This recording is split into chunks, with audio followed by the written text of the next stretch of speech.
new plant right away. She's hiding over there in the corner. Hi, welcome back to my channel. I'm so excited for today's video because we're gonna do like a mid-year recap of all the stories I consumed. We're talking about movies, TV shows, and books, and I'm so excited. Boji's here with us. Did you miss him? 2020 so far has been crazy.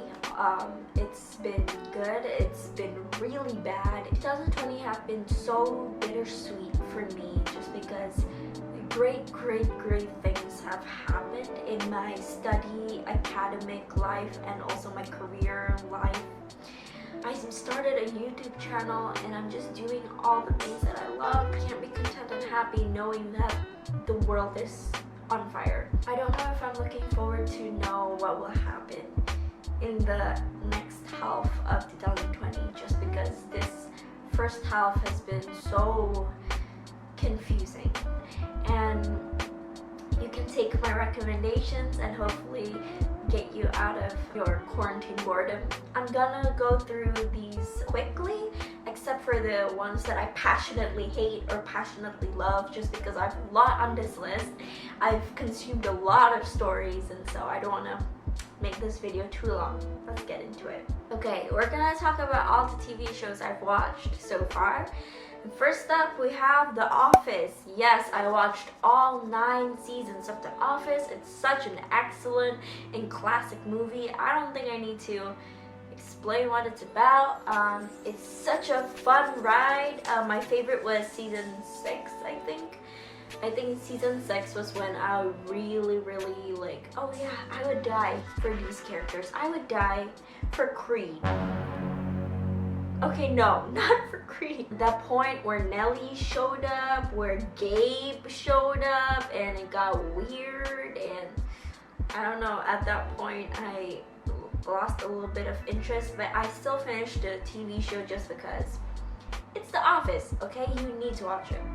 It's an American classic. It's like you can't go anywhere without someone mentioning The Office to you, and you need to get these references. The best part of The Office is the cold opens. The cold opens are fantastic. My favorite is when Jim became Asian. Second, we have You, season 2 of You, and I liked season 1 better. I gave season 2 of You 4 stars just because at first it was so boring. It's like we're doing it all over again, but this time it's just a different girl. At first I was like, okay, they're just doing it the same story, the same plot line. The sun is like acting up, okay, I'm sorry. But then it got interesting at the end. The end was so good. The end, there was a twist. This is like one of the best twists I have seen in all the TV shows I've watched. I've never been so shocked in my life. I should have, I talked with my friends about this, and my friends saw it coming, but for me, I didn't. I was so blindsided. So when it came, I was like, okay, you're getting a 4 stars. That I'm gonna go and lie down now and think about what just happened. For me, it was worth it just because I didn't see it coming, and yeah, the end just made it all worth it. That twist, man, I'm still thinking about it until now. Third, we have Sex Education. Season 1 and season 2, I gave both seasons 5 stars. Education was such a fun ride. It talks about a lot about things about sex, but more than that, it's about friendships, it's about love, it's about finding who you are, accepting who you are. It was so funny, it was so fun. The show thrives on the characters being weird.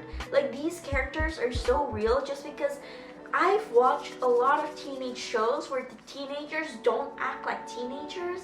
Like, teenagers are supposed to be weird. Teenagers are supposed to be confused, okay? If you're a teenager and you're not confused about yourself, if you're a teenager and you have everything down, like, it's about finding yourself and finding who you connect with. Just so colorful. I love Sex Education. 5 out of 5.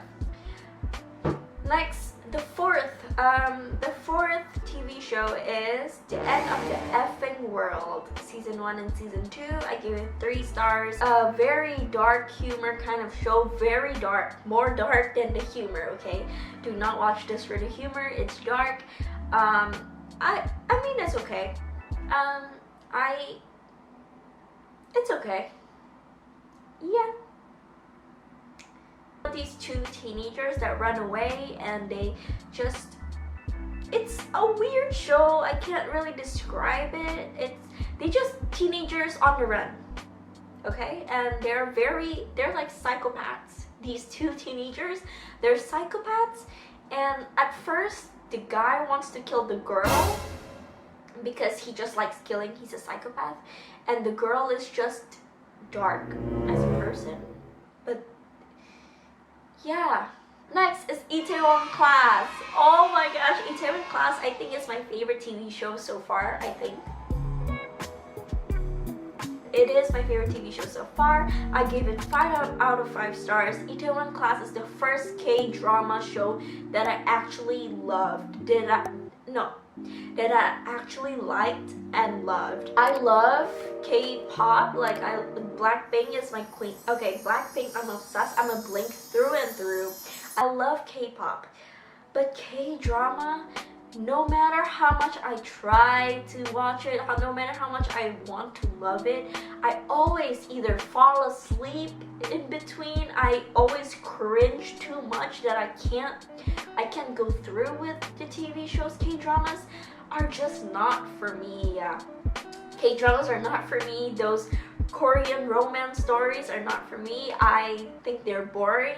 I have to wait till the final episode for them to kiss. At Itaewon Class, I was so surprised liking this just because I went into it like, okay, it's a K-drama. I know I'm not gonna like it. I know it's gonna be boring just because I've found every K-drama boring so far, no matter how much I watched. And this was so different. This became my favorite TV show of the year, and just watch it without knowing anything about it. It's such a fun ride. It's such a heart-gripping story. You will fall in love with the characters, and let's just say, whew, the main character is fine, okay? He's fine. Next is Love is Blind.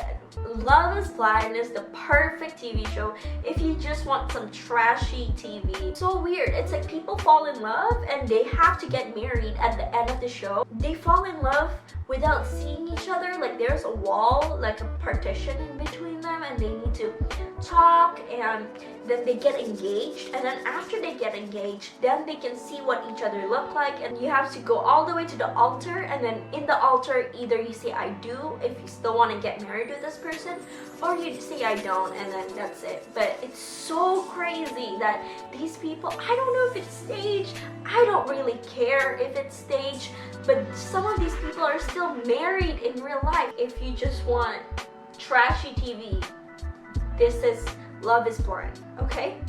Next we have The Good Place. Oh my gosh, The Good Place. Such a fun movie. It was so funny. I loved the characters. The characters here are so real and so moving. So The Good Place is it's about heaven and hell. The Good Place is like heaven, and we follow this woman played by Kristen Bell. Her name is Eleanor Shellstrop, and she goes to the good place. It just makes you think about the things that you do on this earth. What really makes heaven the good place, and what makes hell, you know, the bad place. It's one of those TV shows that's humorous, but at the same time makes you think about a lot of things. Season 2 is amazing. Season 2 is my favorite. Yeah, The Good Place is good. Next, we have Westworld Season 1. Okay, Westworld Season 1, I give it 4 stars. It was really gripping. It was gripping and mysterious, and Westworld is like this park where people pay loads of money to get into. Park where you can do anything you want. You can kill things that you can't do in real life, you can do in this park. The characters, these robots essentially, these characters in the park that people are playing in, suddenly gains consciousness, and it just snowballs from there. And whew, Season 1 was so great. I gave it 4 stars. It was so good. But then I started watching season 2, and I think it just went down, down, down, down, down. And I couldn't finish season 2 just because I wasn't interested at all anymore. I'm still very upset. That it's not as good. It's not near as good as season 1, but season 1 is worth the watch. Worth the watch. Oh my gosh. Westworld. Next, we have Little Fires Everywhere, the TV show. I liked the book more, but the TV show is still very good. I gave it 3 stars. Reese Witherspoon and Kerry Washington are excellent in this. It starts off slow, like in the first few episodes it started slow, and I got kind of bored and I wasn't really into it, and then it starts to pick up in the middle. Things escalated quickly and it was a fun ride. I gave it 3 stars. And that's all the TV shows that I've watched this half year. And okay, that's it for today's video. I hope you enjoyed it. I had so much fun talking about everything. So thank you so much for watching. I'll see you again next week. And please stay safe and healthy. Bye bye. Thank you for watching. Say bye bye, Mochi. Bye bye.